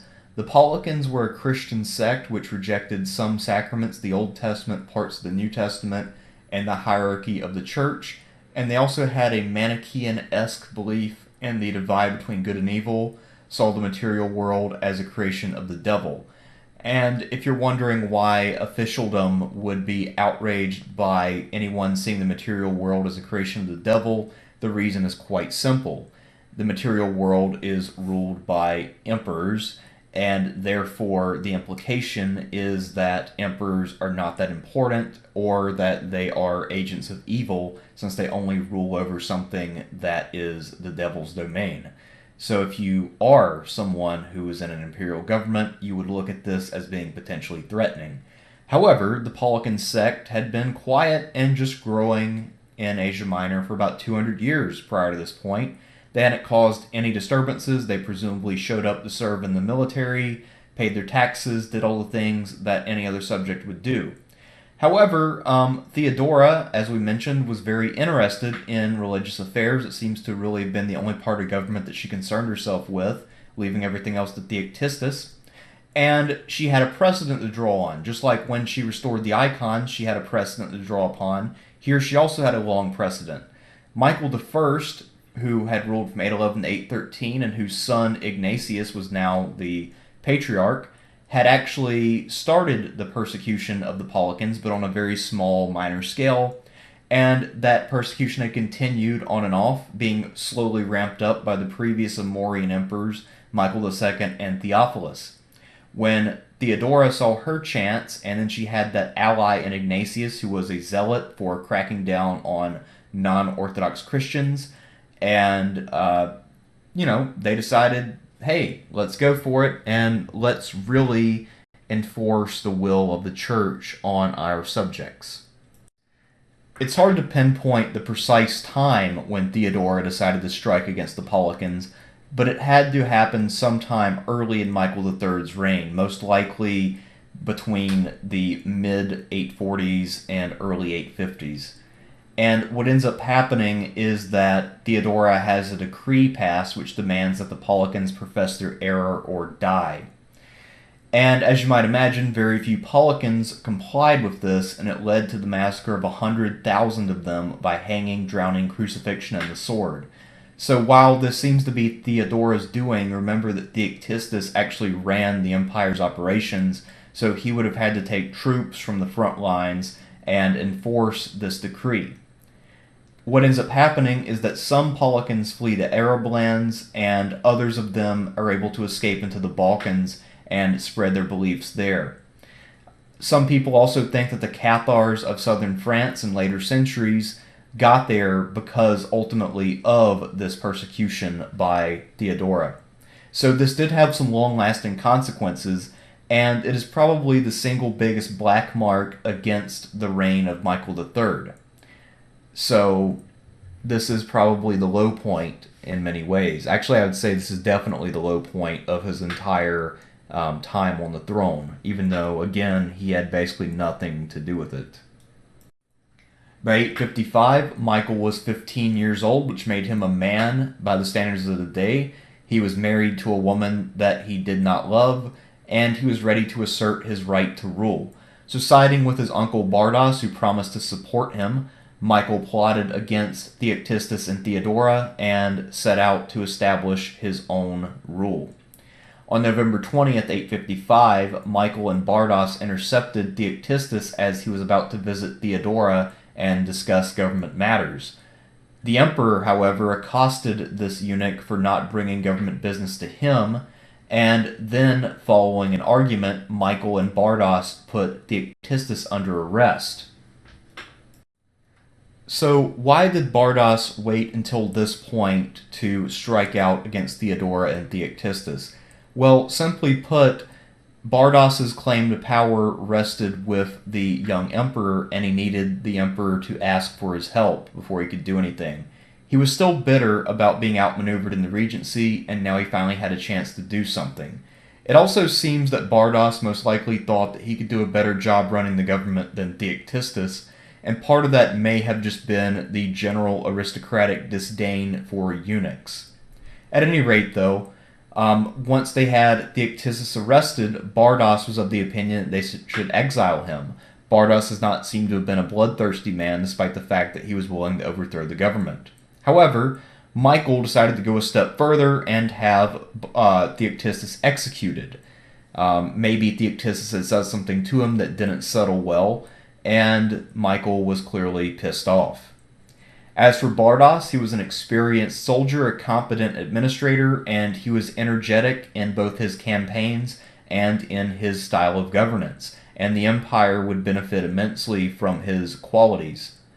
Michael III, for his part, would become the sole emperor without his mother from March of 856, and this change in government would be officially approved by a special session of the Byzantine Senate.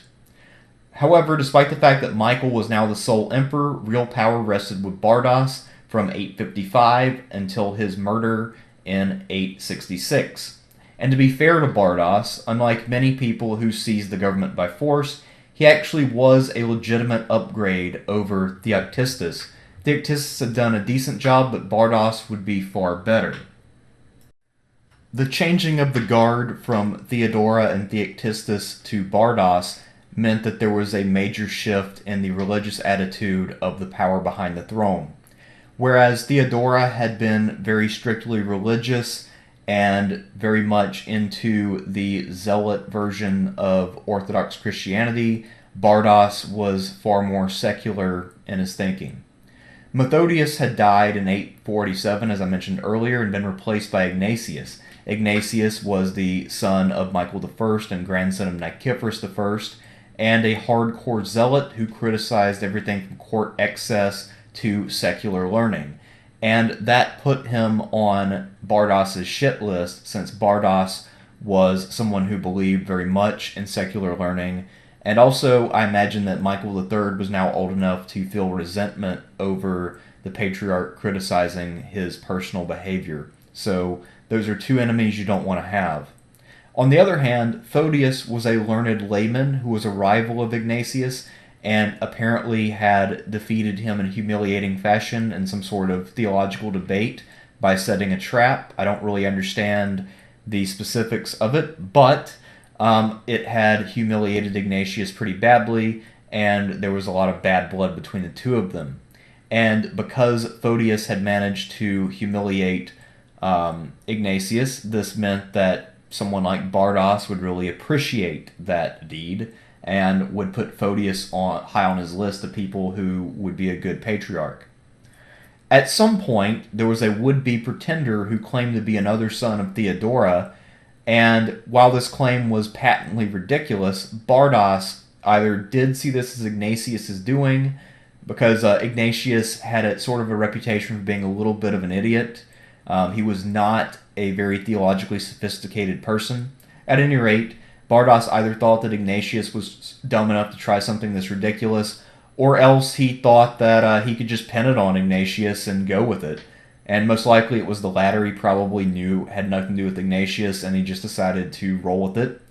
And what he did is he had Ignatius banished and then replaced with Photius. So now he actually had an ally on the patriarchal throne, and this was something that would be a major achievement for Bardas, since now a potential thorn in his side was removed. And as we'll see, since Ignatius makes a comeback after Michael III, Ignatius would have lived for a long time as the patriarch, and he could have really impeded all of Bardas's doings. Earlier, I alluded to the fact that many of the new religious controversies involve Byzantium butting heads with the Pope in Rome, and we're about to see a great example of that in the form of the Photian Schism. So, when Ignatius was ordered to resign, what happened is that he formally refused to do so. So, Pope Nicholas decided that this would be a great time to intervene in order to assert papal supremacy. And he had some strong political motives for doing this that we'll get into, but for now let's just focus a little bit more on the theological side of it. So, Photius initially was able to convince the papal delegates who visited that Ignatius had been illegitimate because he had just been a favorite of Theodora's, but he was otherwise unqualified and a bit of an idiot. So, the delegation was convinced, and they came back to the Pope and they said, the Byzantines are on the up and up about this. The Pope, however, had not wanted that result, and his goal was to assert Rome's supremacy, not to deal with the actual merits of the case. So he decided to excommunicate the people who went on the mission, and then to hold a synod and excommunicate Photius. And as we'll see, there were some other motives at play, but these were the primary ones. The issue was whether the emperor could appoint and depose patriarchs, or whether that was the Pope's prerogative. And ultimately, as you might imagine, the Byzantine emperor and patriarch thought that the Byzantine emperor did have that right, whereas the Pope said, no, that is my prerogative. If you know anything about the medieval papacy, the number one goal of the papacy at any given time was to enhance the number of powers that the papacy held. This Photian Schism would last from 863 until 867, meaning the final 4 years of Michael's term, and also 4 of the 7 or so years of Photius's first run as patriarch. Just like Ignatius, ironically, Photius would also serve twice as patriarch and serve in exile in between those two terms. As I have alluded to earlier, Bardas and his brother Patronos were military men at heart, and both of them were experienced soldiers. Their experience and ability would really shine through once Bardas was the chief power in the state, as both brothers would win great victories for Byzantium. And if anything, the eastern frontier under Bardas would just be one Byzantine victory after another. In 856, Patronos crossed the Euphrates, penetrated to the city of Amida, and took away many prisoners. That was one of the deepest dives by a Byzantine army in quite some time, possibly even a couple centuries. In 859, Michael III repeated this deed by crossing the Euphrates in flood, and this incident became legendary. Also during that year, another Byzantine fleet repeated the earlier deed under Theoctis's direction when it raided Damietta. So Byzantine armies were riding high. However, the best campaign year by far was 863. And what happened this year is that imperial forces were able to achieve two major victories over Arab armies in just a 10-week period. So while Michael III may have a reputation for being incompetent, the fact is that militarily at least, Michael III's reign was one of basically uninterrupted successes. There aren't any major battlefield defeats in the 25-year period when Michael III was on the throne. And a lot of that had very little to do with Michael himself. However, it still remains true that this was one of the best periods for the Byzantine army and fleet during the entire 1,000-year history of the empire. In the 830s, when Theophilus was still emperor, the Byzantines had helped the Khazars build the city of Sarkel, and the effect of the city was to restrict Rus movements out of the Don River into the Black Sea. And at the time, this had seemed like a good idea, and maybe it was. However, the Rus were not happy about this, and they held a grudge against the Byzantines for participating in this action. And on June 18th, 860, they finally got around to seeking revenge. So that year, they put a fleet into the Black Sea and sailed against Constantinople. This was at a time when Michael III and Bardas were both campaigning in the east. The Rus ended up seeing that Constantinople was too strong to take by siege or by storm, so they contented themselves with raiding around the suburbs, carrying off plunder, and calling it a day.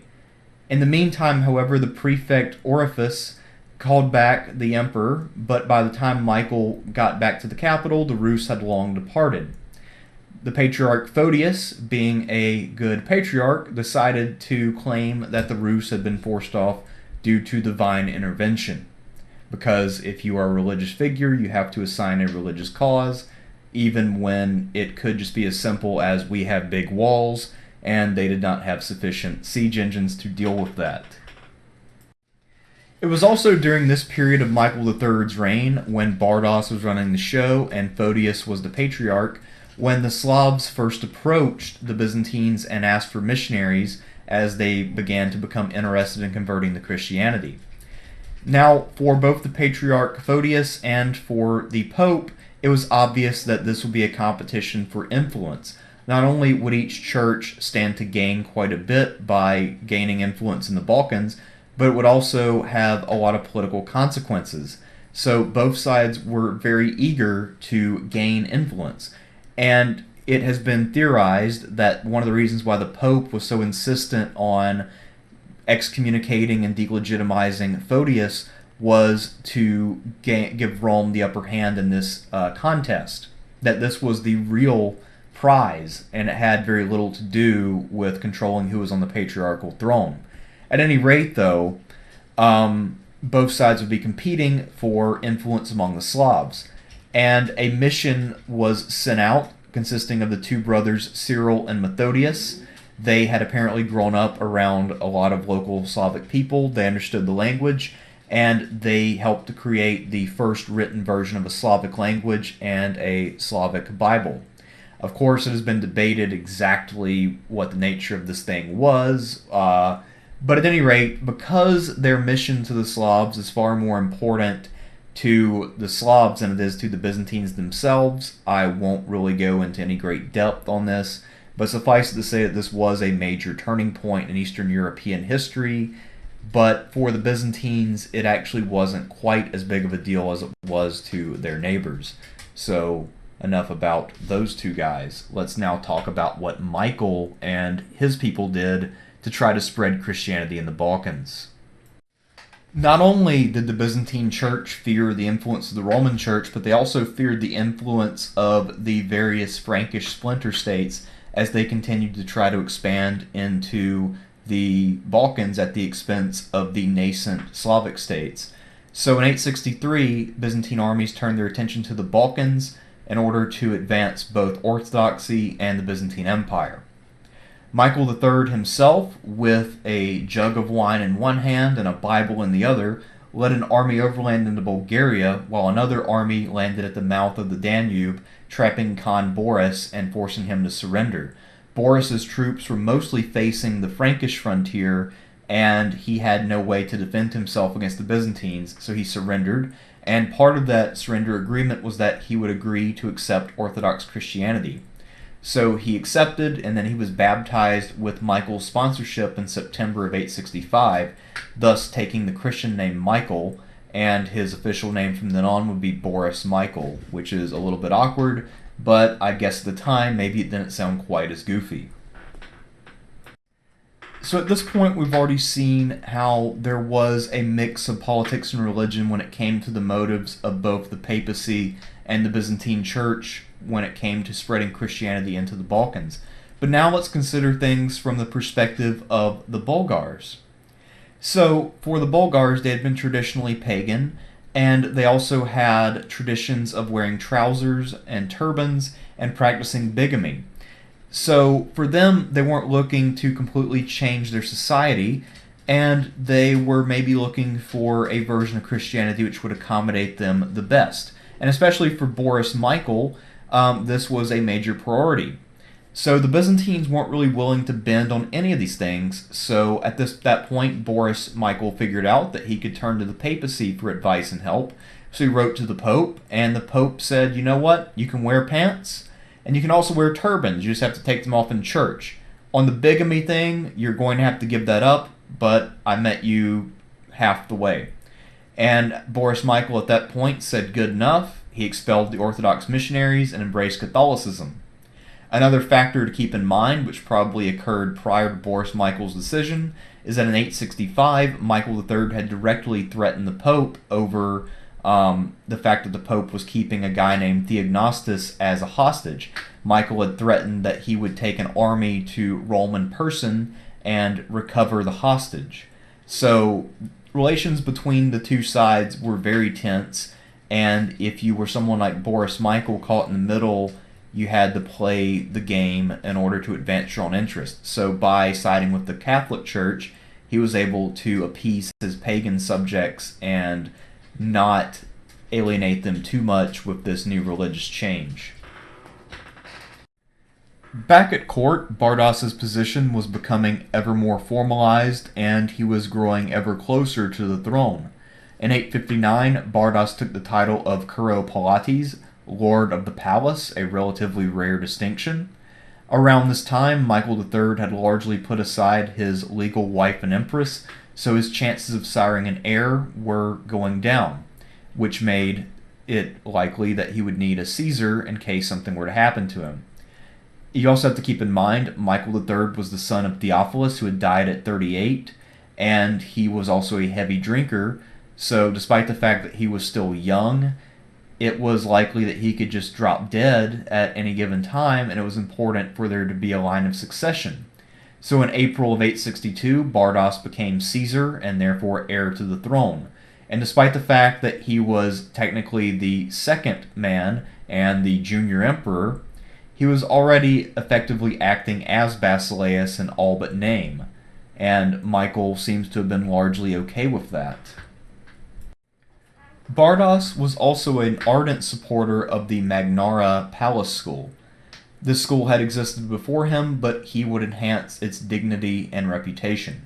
The school in the Magnara Palace had chairs in philosophy, geometry, astronomy, and philology, so it was essentially a secular school. There was no chair of religious studies or theology, something that did not sit well with the Patriarch Ignatius. Famous professors at the time included the polymath Leo the mathematician, who had been originally installed by Theophilus, and Cyril held the philosophy chair for a time before he went on his mission to the Slavs and invented the Cyrillic alphabet. Ignatius, being a religious conservative, absolutely hated the school because of its secular nature, and this seems to have been his major objection to Bardas and his governance. And it may have indeed been why Bardas eventually decided to pin a harebrained conspiracy on him and remove him from the Patriarchy. At any rate, though, this was one of the major achievements of Bardas, and it's something that's relatively easy to overlook. There's some reason to believe in the narrative of Michael becoming ever more degenerate and detached from his duties over time, and if we were really to trace the evolution of that, it would seem that after Theodora's influence was eliminated, Michael was increasingly free to do what he wanted with his friends. Supposedly, he surrounded himself with a wide array of degenerates and people who should have never been allowed to associate with an emperor. One of his friends from 857 on was a peasant, a stable boy, and an impressive wrestler named Basil from the provinces, and he quickly rose to become one of Michael's best friends. In the eyes of Bardas, Basil would eventually come to be seen as a threatening person who was a very bad influence. And if the narrative is to be believed, this is also when Michael really started to drink heavily. Basil's rise to power was rapid once he befriended Michael. He became High Chamberlain after the previous office holder had feuded with Bardas and was dismissed. The two men were best friends, just like Tommy Wiseau and Greg Sestero. Michael even urged Basil to divorce his first wife Maria and marry Eudokia and Garina. And there's been a lot of speculation as to why he did that. Some people think he just wanted Eudokia and Garina to live in the palace so he could visit her. But more likely it was because he knew that Eudokia and Garina would be someone who would give Basil the status that he would need to hold high office. That would also make sense. At any rate, Basil and his new wife had a son in 866, and there were rumors that this child was actually Michael's, and that therefore the Macedonian dynasty were actually the descendants of Michael III rather than Basil I. However, this doesn't seem to be a well-substantiated rumor, and it's probably just sort of counter to the propaganda that Basil put out about Michael. And anyway, like I said, once you have a massive smear campaign, the truth becomes very difficult to discern, especially when we're dealing with something that happened in the Middle Ages where the amount of evidence that we have is very limited. At any rate, though, it's clear that these two guys were the best of friends and that they were a very strong tag team duo. The story of the Sword of Damocles is that a tyrant tried to teach someone what it's like to be a tyrant by having a sword suspended over the guy's head on a thin string. The idea being that while you're tyrant, you may very well be in charge of everything, but that the sword may fall on you at any time. Bardas may have felt something like that by this point. He knew that his position of power still rested entirely in his nephew's unstable and gullible hands. And he was increasingly suspicious of his nephew, and especially of his nephew's new best friend, Basil. Originally, Bardas had intended to lead an expedition in the spring of 866 to finish what Theoctistus had tried to do, but he didn't want to leave the capital for that long because he didn't trust Michael and Basil.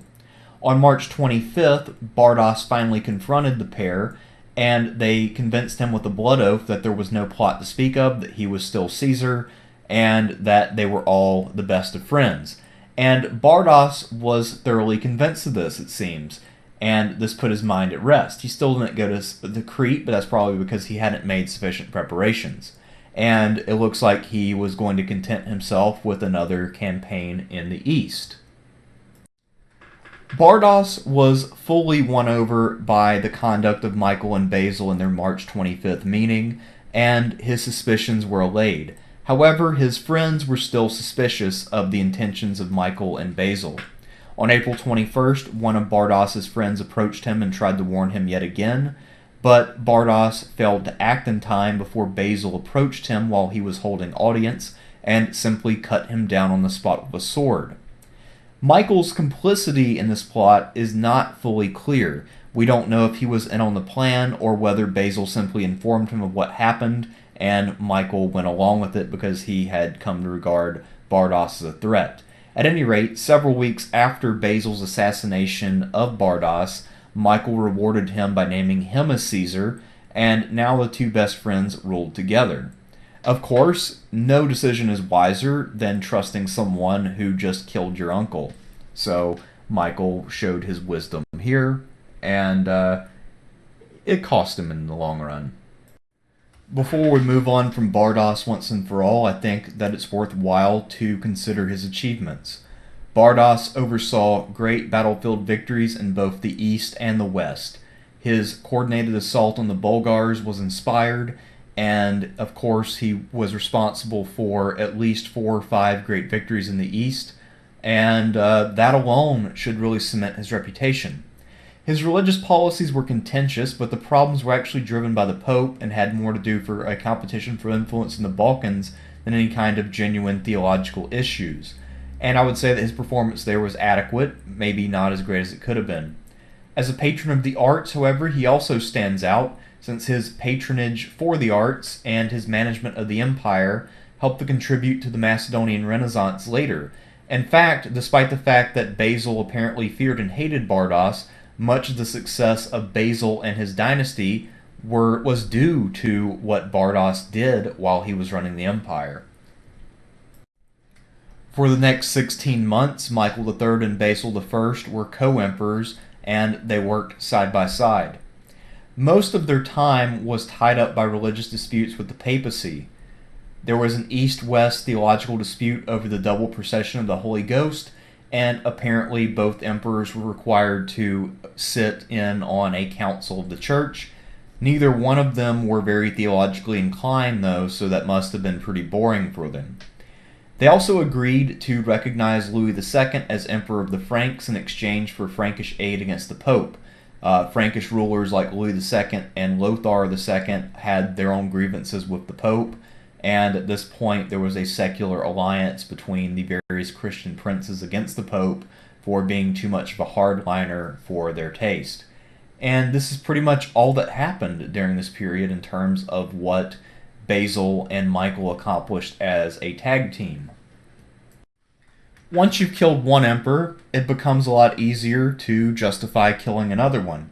And for Basil, his opportunity to seize power in his own name without Michael's interference arrived on September 24th, 867.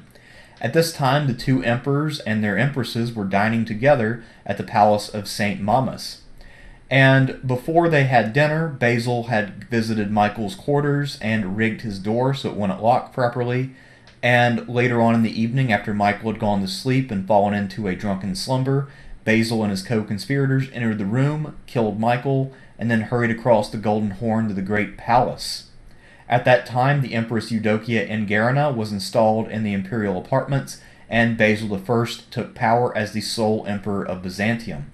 As for Michael III's corpse, his body was wrapped in a horsecloth. It was mourned only by Theodora and Michael's sisters like Thecla, and it was buried quietly at Chrysopolis on the Asian side of the Bosphorus. So it was a pretty inglorious end to someone who really wasn't all that glorious to begin with. So actually it's kind of fitting. Also, there's a bit of irony that I assume was built in by the chroniclers for this, that Michael's body was wrapped in a horsecloth, since when he first took Basil into his service, Basil served as a stable boy. So maybe there was some built-in symbolism with that they had traded places. Anyway, I imagine in Basil's mind, based on the kind of propaganda that he and his descendants put out about his murder of Michael, that he saw himself as sort of a latter-day Harmodius or Aristogeiton, and he thought of himself as a tyrannicide. And that's part of why he and his descendants really emphasized how drunken and out of control Michael was. But at any rate, it appears that his motives were a lot more cold-blooded, and the real crime that Basil committed, I would argue, is not the murder of Michael, but rather the murder of Bardas, who was a conscientious and capable ruler and servant of the empire. Let's try our best to assess Michael III as an emperor. Unlike most weak non-entities who are never able to find someone to govern well in their stead, Michael III was lucky in that all of the ambitious people around him who were taking advantage of him were at least able to govern capably. Michael III's reign featured great success and transformation on many fronts. So, not only did the Byzantine armies win nearly every battle they fought, but also we saw the conversion of the Slavs begin, the emergence of the Rus as a potential threat to Constantinople. So, a lot of things changed, but Michael really didn't have much to do with it. However, he also didn't really stand in the way. So, his inaction more or less enabled the progress of his predecessors to continue, and it enabled Byzantium's zenith to emerge in the following years, including the Macedonian Renaissance, which his uncle Bardas did quite a bit to foster.